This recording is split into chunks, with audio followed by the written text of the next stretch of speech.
ni kweli. Ndugu zangu, mimi nakishukuru Chama cha Mapinduzi. Nilipewa fursa ya kuingia katika mchakato huu na mchakato umefikia hatima yake leo, na leo tumepata mgombea. Kama nilivyosema, ni ushindi wa Chama cha Mapinduzi.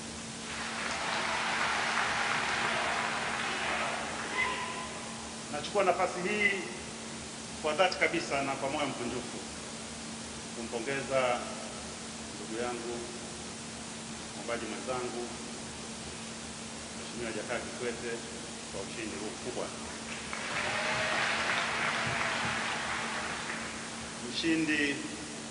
Ushindi kwa namba hizo ni wa kishindo, hamna neno jingine.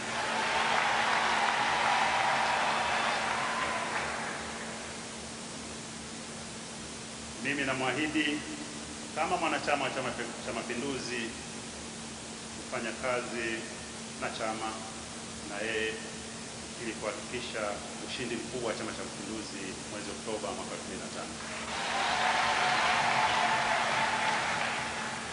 Mheshimiwa Mwenyekiti, nilipata kura zaidi ya 120, si haba.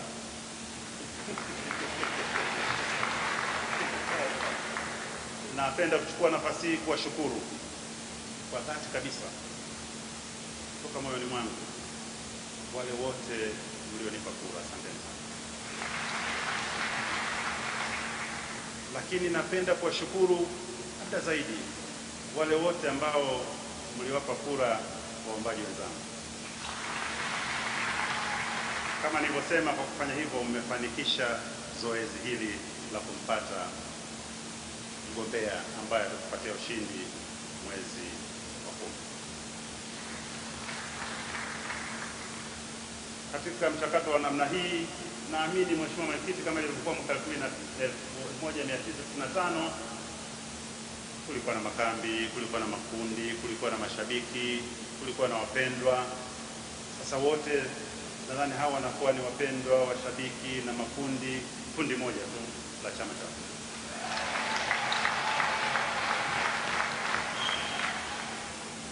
Nakushukuru wewe mwenyekiti, Mheshimiwa Mwenyekiti, kwa kutupa bila upendeleo kuweka uwanja sawa. Kwa hiyo tunakushukuru sana. Tumefanikisha zoezi hili. Asante sana. Basi kwa hayo machache, nashukuru kwa kupatiwa nafasi hii, nafasi ya kihistoria. Asante sana.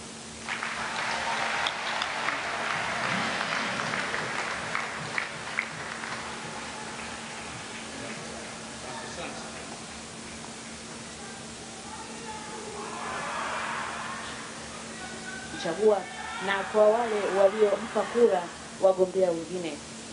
Amesema kwamba ushindi wa Jakaya Kikwete ni ushindi dhahiri ambao utaifanya Chama cha Mapinduzi kupata ushindi wa kishindo katika uchaguzi mkuu utakaofanyika Oktoba mwaka huu.